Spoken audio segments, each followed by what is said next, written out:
Lucas, capítulo 10, versículo 25. E eis que se levantou um certo doutor da lei, tentando-o e dizendo: Mestre, o que farei para herdar a vida eterna? E ele lhe disse: que está escrito na lei, como lês?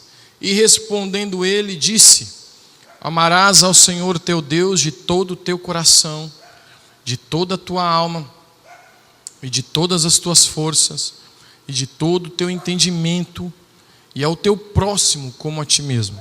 E disse-lhe: Respondeste bem, faze isso e viverás. Ele, porém, querendo justificar-se a si mesmo, disse a Jesus: E quem é o meu próximo?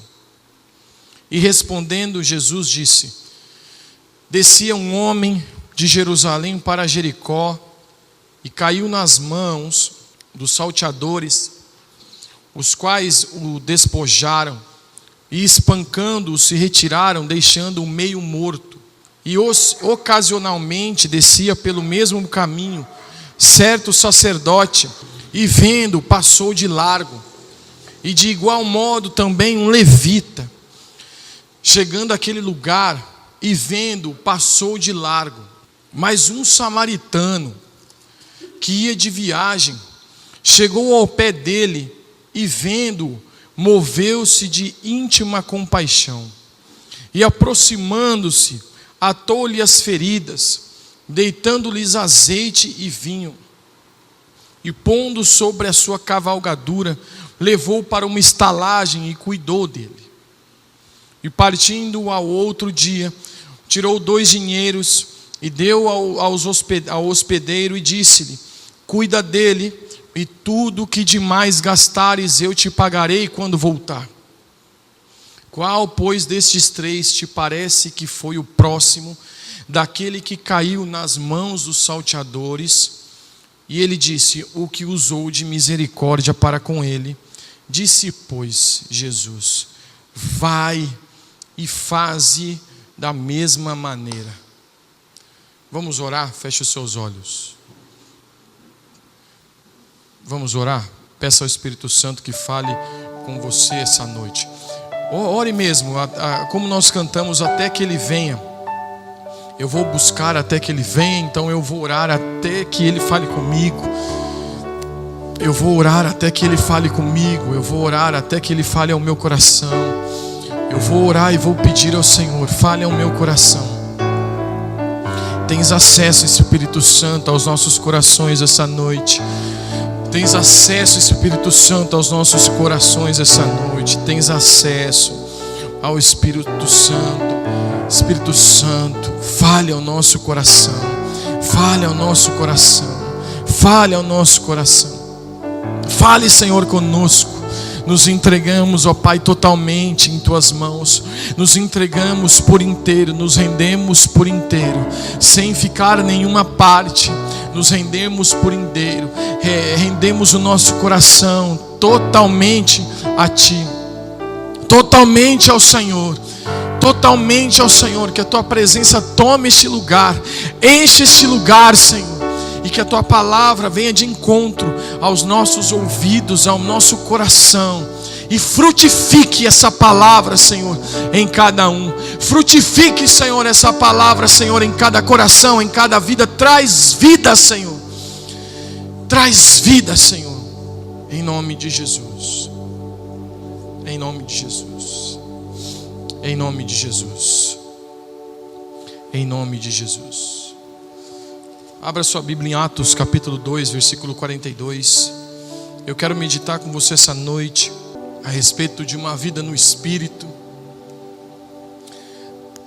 a respeito do amor de Deus para conosco e o amor que nós devemos retribuir. Como aquele homem perguntou a Jesus: o que devo fazer? E Jesus respondeu: ame a Deus, ame ao teu próximo como a ti mesmo. Faça isso e viverás. Então é uma resposta ao amor que Deus nos deu. Nós compreendemos, nós entendemos e vivemos e experimentamos este amor quando nós damos essa resposta de amor a Deus. Quando nós amamos ao Senhor, amamos ao próximo, é isso que o Senhor quer. Atos 2:42, vamos ler? Todos, vamos ler.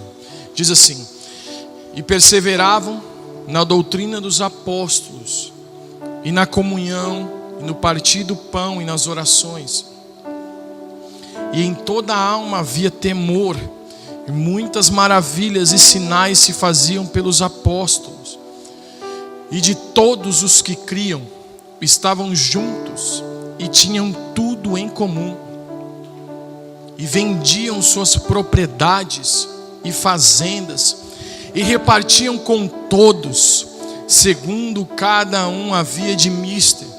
E perseverando unânimes todos os dias no templo, partindo o pão em casa, comiam juntos com alegria e singeleza de coração, e louvando a Deus e caindo na graça de todo o povo. E todos os dias acrescentava o Senhor à igreja aqueles que iam de salvar. Vamos ler agora o versículo 38 a 41. Diz assim: e disse-lhe Pedro: arrependei-vos, e cada um de vós seja batizado em nome de Jesus, para perdão dos pecados, e recebereis o dom do Espírito Santo. Porque a promessa vos diz respeito a vós, a vossos filhos, e a todos os que estão longe, e tantos quantos Deus nosso Senhor chamar.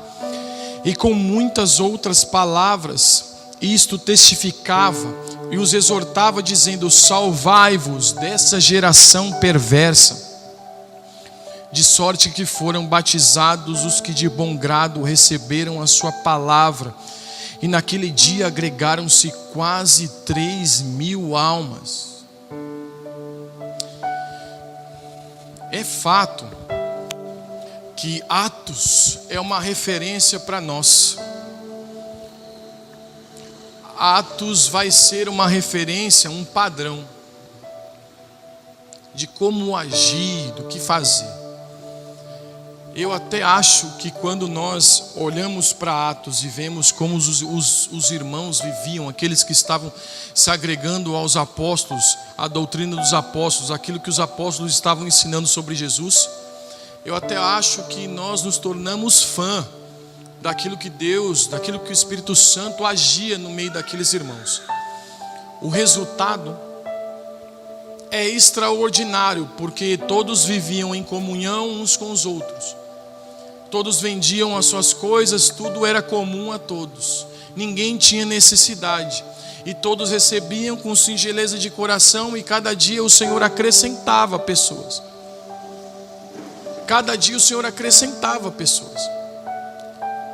Agora, o que Atos não tinha, esses irmãos não tinham, era um Novo Testamento para ler.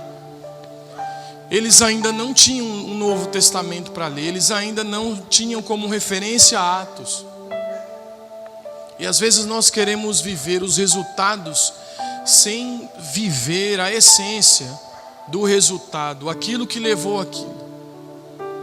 Não é tentando copiar, não é tentando imitar que nós vamos viver desse jeito. Pelo contrário, tentando imitar, tentando copiar é muito difícil.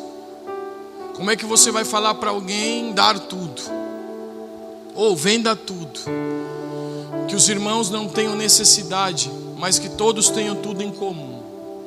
Parece teologia da prosperidade se alguém pregar isso. De fato, Pedro não pregava isso. Pedro pregava, versículo 38, arrependei-vos, e cada um de vós sejam batizados para perdão dos pecados, e recebereis o dom do Espírito Santo. Então a vida que o Senhor quer para nós precisa ter essa essência dessa mensagem, daquilo que é essencial para o homem: se arrepender, nascer de novo e receber o Espírito Santo. Se arrepender, nascer de novo e receber o dom do Espírito Santo. Porque o Espírito Santo Consolador é quem vai transformar-nos, é quem vai nos alinhar, nos adequar a um padrão de Deus, de restauração do homem. Aquele homem que foi perguntar a Jesus, quando nós lemos em Lucas, o que eu devo fazer para dar vida eterna? E Jesus tem uma conversa com ele e diz, mas se você lê a lei, você sabe que está escrito. E ele diz, não, eu sei o que está escrito. E Jesus pergunta a ele, então, ame a Deus, ame ao teu próximo como a ti mesmo. E a Bíblia diz assim, aquele homem querendo se justificar, por que ele queria se justificar? Com certeza porque ele não vivia aquele amor ao próximo. Ele pergunta, quem é o meu próximo? E de fato Jesus dá uma explicação a ele e traz um entendimento muito maior do que a pergunta que aquele homem fez. Talvez pela sabedoria de Jesus, pelo entendimento que Jesus tinha, sabia, eu não posso apenas gerar resultados, querer resultados de alguém. Esse alguém precisa ser transformado para que entre no padrão que Deus quer. Nós já ouvimos muitas vezes a parábola do bom samaritano. Muitas vezes. Eu já ouvi muitas vezes a parábola do bom samaritano. Mas eu sempre ouvi-la vendo o quão amável é alguém que ajuda os seus inimigos. Porque os samaritanos não se davam bem com os judeus. Na verdade, os judeus não gostavam dos samaritanos. Por quê? Porque em Samaria havia uma mistura. Não era uma raça pura. Os sírios que dominaram aquele lugar trouxeram pessoas, houve ali casamentos mistos. Eram de um judeu com um não judeu. Por isso que os judeus não gostavam dos samaritanos. Mas a gente sempre ouviu essa parábola, pensando que o próximo é aquele meu inimigo a quem eu devo ajudar. A gente sempre bateu no sacerdote, no levita que estava passando pelo caminho, estava descendo pelo caminho, mas não pôde ajudar. Mas Jesus traz um entendimento muito maior nessa parábola, porque havia uma pergunta, de quem é o meu próximo? E Jesus não queria que aquele homem vivesse apenas um resultado, assim como a igreja de Atos, que se tornou referência para nós, mas nós tentamos viver aquilo que eles viviam, mas a gente só olha para os resultados sem olhar para a essência. Porque eles davam tudo, não é porque Pedro pedia tudo. É porque havia um entendimento tão grande do amor de Deus, que o amor de Deus doou, que eles refletiam a essa doação. O fato de você doar, o fato de você dar, não pode ser apenas como um resultado de que você precisa ser de uma essência, de um entendimento. Tudo que Deus me deu é para que eu reparta, é para eu compartilhar e para abençoar os outros. Eu me tornei um abençoador. Eu me tornei um abençoador. Eu me tornei um abençoador da obra de Deus, eu me tornei um abençoador dos outros. É o reflexo do amor de Deus que doou. João 3,16. Porque Deus amou o mundo de tal maneira que Ele deu. Ele deu. Porque você acha que Jesus diz assim que é mais feliz aquele que dá do que aquele que recebe? Porque se aquele que deu com entendimento, ele conhece o que é amar, ele conhece o amor, ele vive isso na prática. Porque a palavra de Deus é verdade, você pode acreditar que ela é verdade, mas ela só é verdade para você a parcela que você pratica. Ela é verdade na medida que você pratica, ou pelo menos na medida que você quer ser transformado por ela, na medida que você dá importância. Amar a Deus é uma coisa, mas como eu devo amar é outra. Porque há um padrão de como devo amar. O padrão de como devo amar é amar a Deus sobre todas as coisas. Ou seja, não há nada e não há ninguém que eu ame mais do que a Deus. Deus tem um padrão para tudo. O dar não é apenas para eu receber algo em troca. O dar deve ser com alegria, o reflexo daquilo que Deus fez em mim. Deus deu seu Filho, por isso eu também me tornei um doador. Há um padrão. A igreja de Atos pode se tornar um padrão, desde que não apenas copiemos os resultados, mas vejamos o porquê dos resultados. Era uma mensagem de Pedro, na essência: arrependei-vos, batizai e recebam o dom do Espírito Santo. Ou seja, não há vida em um corpo onde não há o Espírito Santo. Não há ligação de unidade, não há ligação de comunhão, onde não há uma comunhão com o Espírito Santo.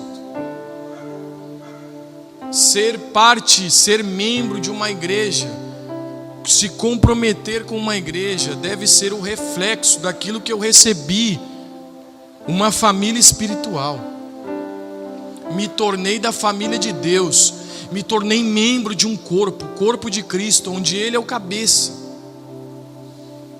Muitos dormem, muitos se enfraquecem, muitos estão cansados, muitos ainda estão oprimidos, porque o diagnóstico é espiritual, não é um problema de relacionamento, não é apenas só um problema cotidiano, não é apenas um problema de personalidade.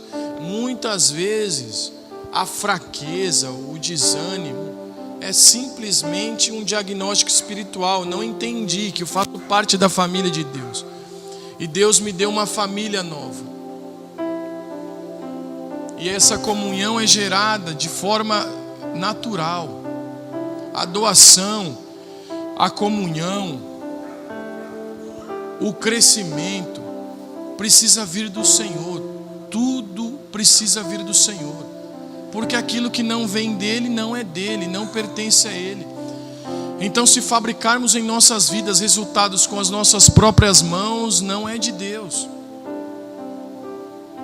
Porque o que diz a palavra? Porque dele e por ele e para ele são todas as coisas.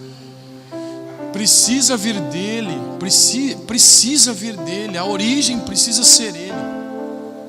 A origem precisa ser ele. Não é Deus abençoar aquilo que eu estou pedindo para ele abençoar. A bênção de Deus não é um presente, a bênção de Deus é uma aprovação. É uma aprovação, Deus está aprovando. E Deus não vai aprovar aquilo que Ele não fez, aquilo que não veio dele. Quando tentaram construir uma torre, a torre de Babel, Deus desceu, confundiu todos. Não havia aprovação de Deus naquela obra, havia um intento no coração: nós vamos chegar aos céus. Agora, você acha que eles iriam conseguir? Claro que não. Mas Deus não abençoou o intento daquele coração, porque aquela obra não vinha dele. Aquela obra não vinha dele. Por isso que eu disse aqui antes da pregação: se você está no centro da vontade de Deus, nada está dando errado, tudo faz parte de um processo. Mas se veio dele, fique tranquilo, está abençoado. Está abençoado. Há uma aprovação. Voltando aqui no que Jesus estava conversando com aquele homem. Jesus, ele não apenas explica quem é o próximo, mas explica, traz um entendimento do que Deus faz com o homem. Quem já foi em Jerusalém, sabe que Jerusalém fica no alto. Então todo mundo que vai para Jerusalém diz assim: vamos subir para Jerusalém. Acho que é igual Marília, sabe? Quando você vai no centro, você fala: eu vou na cidade. Eu vou na cidade.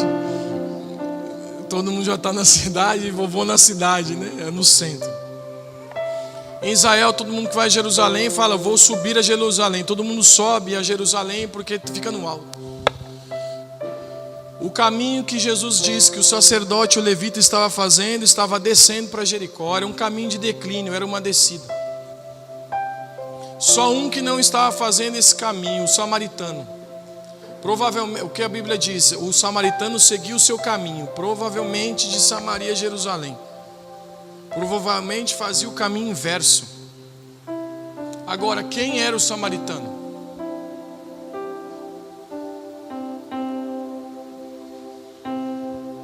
O sacerdote e o levita não conseguiram fazer nada por aquele homem,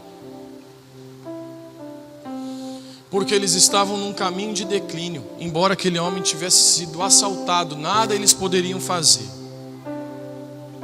Mas o samaritano fez. Ele seguiu o seu caminho, pegou aquele homem, levou a uma hospedaria, deu 2 denários, deu 2 dinheiros ao hospedeiro e disse: cuide bem dele e eu vou voltar. Cuide bem dele até que eu volte. Era o plano de Deus exposto àquele homem que fez uma pergunta a Jesus: quem é meu próximo? Jesus no final pergunta àquele homem: e quem você acha que é o próximo? E ele disse: aquele que ajudou o assaltante. Mas veja bem, o sacerdote e o levita nada pôde fazer, estava num caminho de declínio. É a situação. Jesus vai explicar quem é o próximo para aquele homem e coloca a situação. O homem meio morto, o homem que não pode se ajudar, o homem que foi roubado, que foi assaltado, que tirou-lhe quase a vida e que nada pode fazer por si, nem ele nem ninguém,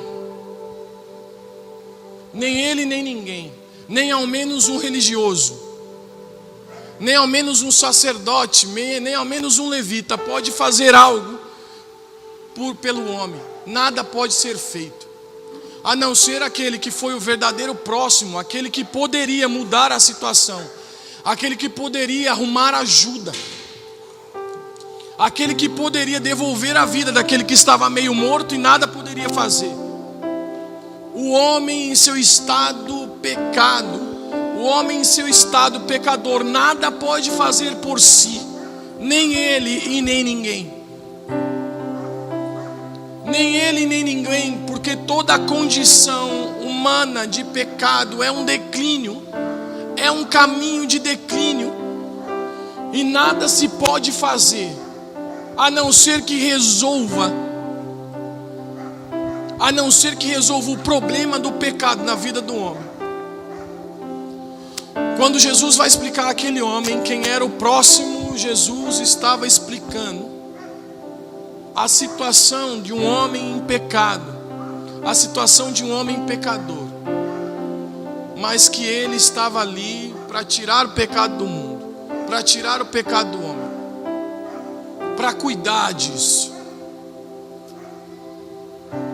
Nós, como homens, estou dizendo homem, mulher, como homem, nós temos um problema que nós não conseguimos resolver, que é essa distância que temos de Deus pelo pecado, e só resolvemos pela graça. Foi Ele quem nos resgatou, foi Ele que foi nosso próximo, foi Ele quem nos pegou quando estávamos meio mortos, nada podia fazer por nós, nem nós por nós, e nem ninguém poderia fazer alguma coisa. Se nós congregamos, se nós somos cristãos, se nós nos tornamos evangélicos, se nós temos uma vida com Deus, foi porque Jesus nos resgatou, foi pela redenção, o preço pago. Redenção era uma dívida paga por um Senhor para livrar alguém que virou escravo porque tinha uma dívida. A palavra ficou Ficou parecendo evangélica, é bonito, redenção. Mas redenção era um preço, era um valor que alguém pagava por alguém que tinha uma dívida e não conseguia pagar. É por isso que nós estamos aqui. E é preciso ser lembrado. Quando há uma pergunta, o que devemos fazer? Qual o nosso destino? Qual o nosso propósito? Qual a nossa missão? Ela deve estar enraizada. Ela deve estar enraizada na resposta que Jesus deu àquele homem. Não é apenas amar alguém, mas é o porquê amar alguém. Por que amar alguém? Porque Deus amou o mundo de tal maneira e deu seu Filho. Ele poderia livrar, resgatar, restaurar o homem. E é interessante que Jesus não fez isso sozinho. Quando o samaritano pega aquele homem e leva para uma hospedaria, ele diz: cuide dele até que eu volte. Cuide dele até que eu volte. Será que a referência que nós temos do que é ser igreja, do que é ser cristão, do que é amar a Deus, o que é seguir a Deus, será que as nossas referências não estão enraizadas na palavra? Será que nós precisamos hoje de um alinhamento e dizer: Senhor, deixa eu me voltar aqui? Porque arrepender nada mais é do que voltar-se. No hebraico, techuvá, uma volta. No grego, metanoia, uma mudança de mente. Porque a mensagem de Pedro, depois que recebe o Espírito Santo no dia de Pentecostes, é essa: arrependei-vos, batizai-vos e recebais o dom do Espírito Santo. E tudo que está fora disso está sendo nutrido de uma mensagem que não traz sustento, que não traz sustentação a colunas, aos fundamentos do que Deus quer fazer nessa terra e quer usar um povo para isso. Somos parte de um projeto de Deus, somos partes de um plano de Deus. Não é apenas você chegar aqui e eu lhe dizer: você faz parte dessa igreja e você precisa vir ao culto. Não é apenas ter uma responsabilidade, um comprometimento congregacional. É muito mais do que isso. É muito mais do que isso. É estar alinhado com um plano de Deus para o homem. É uma vida no Espírito. É receber o dom do Espírito Santo depois que recebeu a mensagem de arrependimento. É receber o dom do Espírito Santo depois que foi resgatado por Jesus. É receber o dom do Espírito Santo depois que foi cuidado por Jesus. E isso basta. E isso basta, essa mensagem basta. Jesus não tinha outra mensagem a não ser o reino dos céus, o reino dos céus, o reino dos céus, o reino dos céus. Arrependei-vos, arrependei-vos. Jesus não tinha outro tipo de mensagem, era essa. Estava enraizada na essência do plano de Deus. Jesus não é o começo da história. Quando nós lemos Mateus, a gente acha que começou tudo aqui. Não, é parte de um processo. Nós também não somos o começo e também nem o final. Somos partes de um processo. Há todo um plano ainda sendo desenrolado. Há todo um plano ainda que Deus está desenrolando. Já está todo escrito.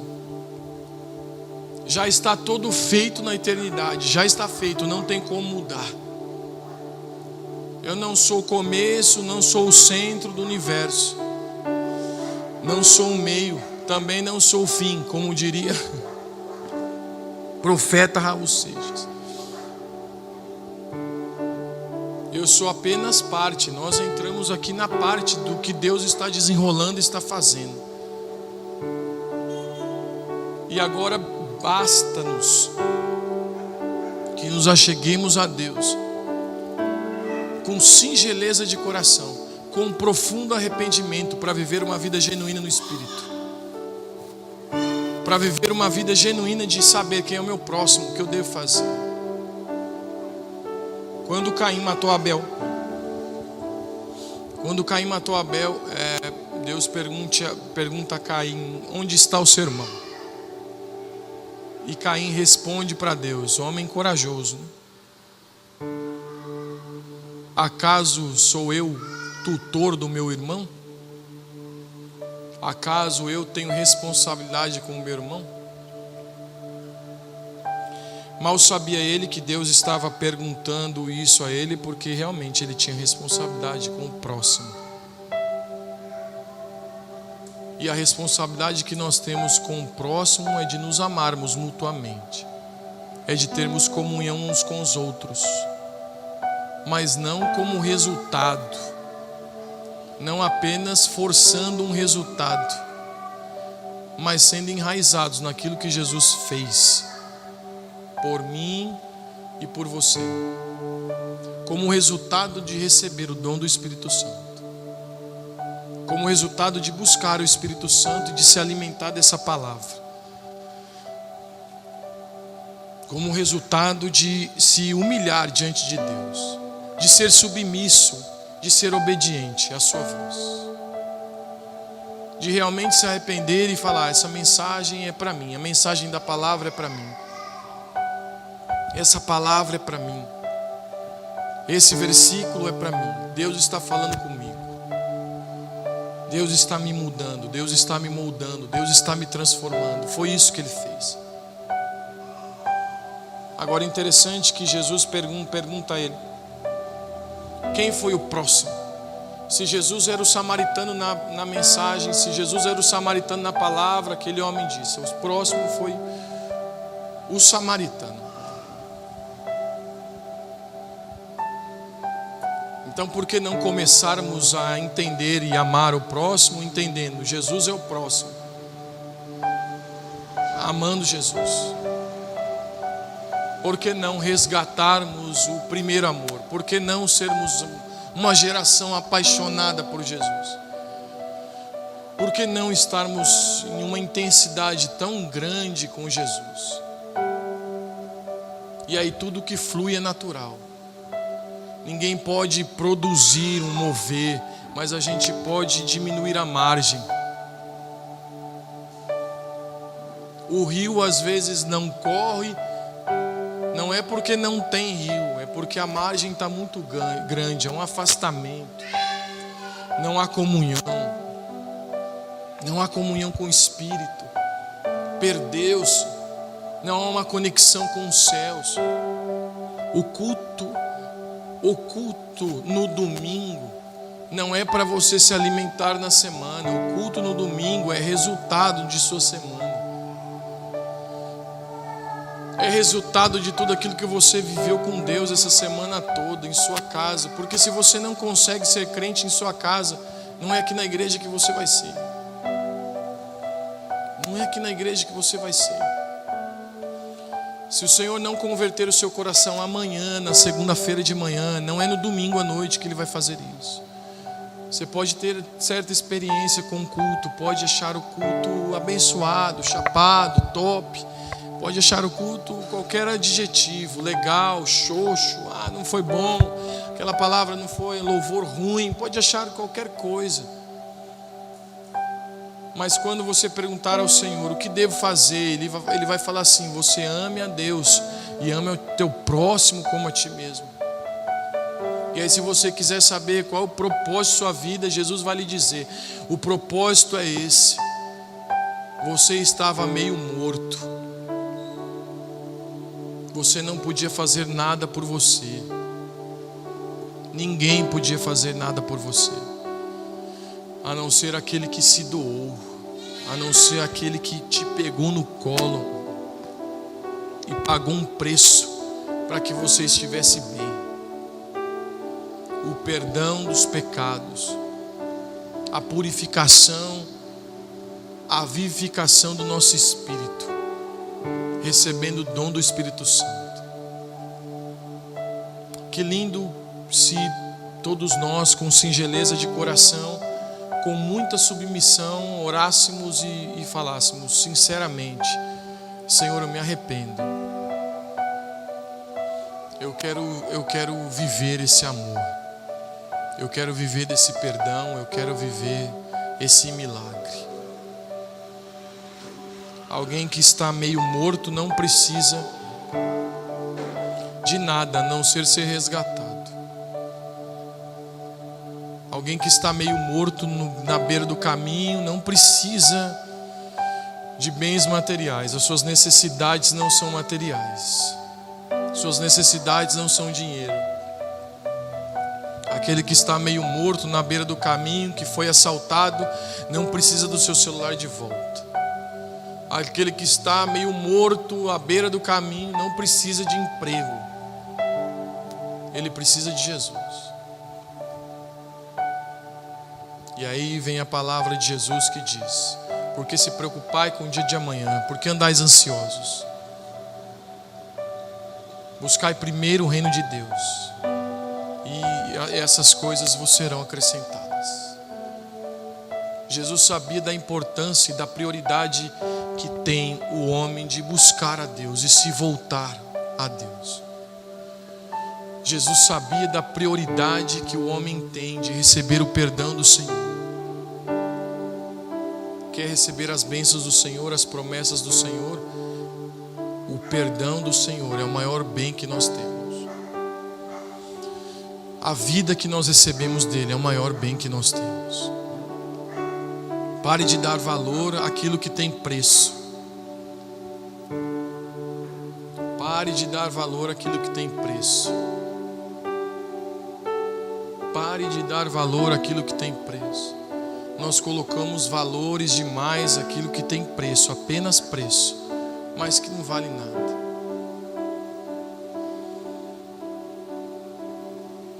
Se você pegar um papel de bala que um artista chupou uma bala, deve ter fã que guardou aquele papel.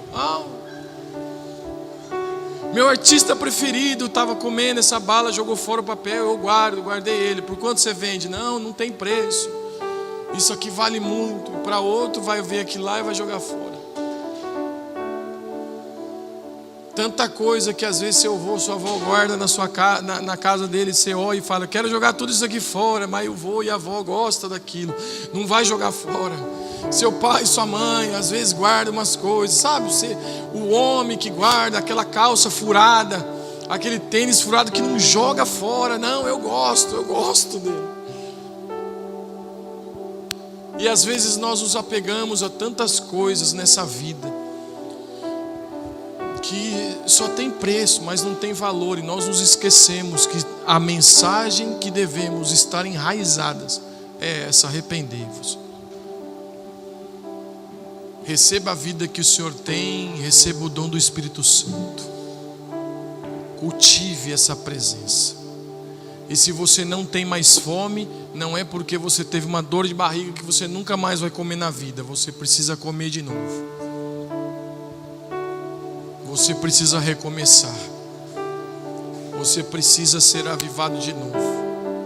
Acho que tantas músicas, nunca teve tantas músicas nessas gerações que dizem tanto: faz de novo, faz de novo, faz de novo, mais uma vez, vem mais uma vez, faz mais uma vez. Nunca teve. Eu não sei se isso é o reflexo de uma fome, de uma intensidade, ou se é porque não há mais uma busca genuína e verdadeira da presença de Deus. Porque os nossos cultos podem faltar um monte de pessoas, mas se faltar a presença do Espírito Santo, a gente não tem um culto. A gente só tem um ajuntamento de pessoas. Se Deus não vier no nosso culto, estou perdido. Eu estou lascado se Deus não vier. Mas às vezes a gente parece que nem precisa, né? Eu vou lhe fazer uma pergunta: se tirar a Bíblia que você tem lá na sua casa, se tirar a Bíblia que você tem no seu lar, você vive sem? Sua vida vai ser normal?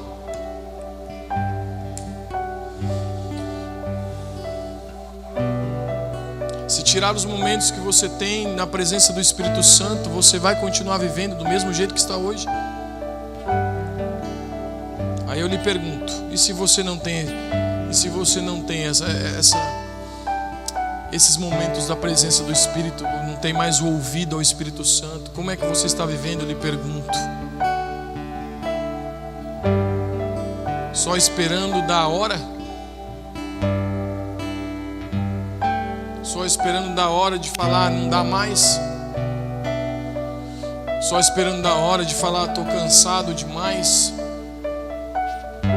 Por que será que quem está cansado para ao invés de descansar, né? Por que será que às vezes as pessoas que estão doentes de repente param ao invés de tomar remédio? Há uma hospedaria. Há uma hospedaria. Há uma hospedaria. Há uma hospedaria para levar aqueles que estão meio mortos. E essa hospedaria precisa ter pessoas ali com singeleza de coração, recebendo a mensagem dos céus: arrependei-vos, nascei de novo, recebendo o dom do Espírito Santo.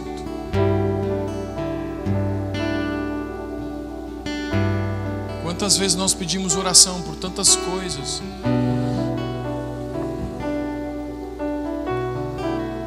e aí quando nós precisamos da oração para receber o Espírito Santo, a gente não pede, a gente não fala. Que bom seria se o nosso arrependimento fosse tão escandaloso como o nosso pecado. Porque eu vou lhe falar, o nosso pecado é escandaloso, traz escândalo. Mas Deus não está olhando para isso se o seu arrependimento também for escandaloso. Se você for escandaloso para se arrepender e para dizer: Senhor, eu não sou nada diante de Ti. Tem até uma canção: Senhor, eu não sou nada diante do Teu poder, nem merecedor do Teu imenso amor. Através do Teu Filho tenho livre acesso a Ti. Essa é a raiz que nutre. Esse é o pão que vem dos céus e que alimenta. É saber que alguém nos salvou. É saber que alguém pagou um preço. E eu vou dar importância para isso. Todos os meus poucos argumentos, toda a minha pequenez não tem valor algum diante do que Deus fez por mim.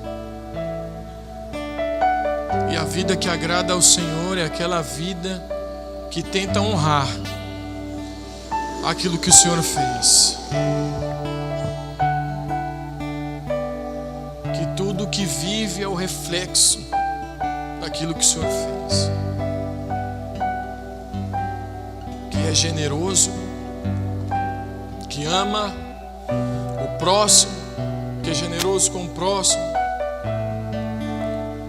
só porque conhece o Espírito Santo. Quando aquele homem perguntou a Jesus: quem é meu próximo? Jesus não apresentou a ele quem era o próximo, Jesus apresentou a ele quem era Jesus.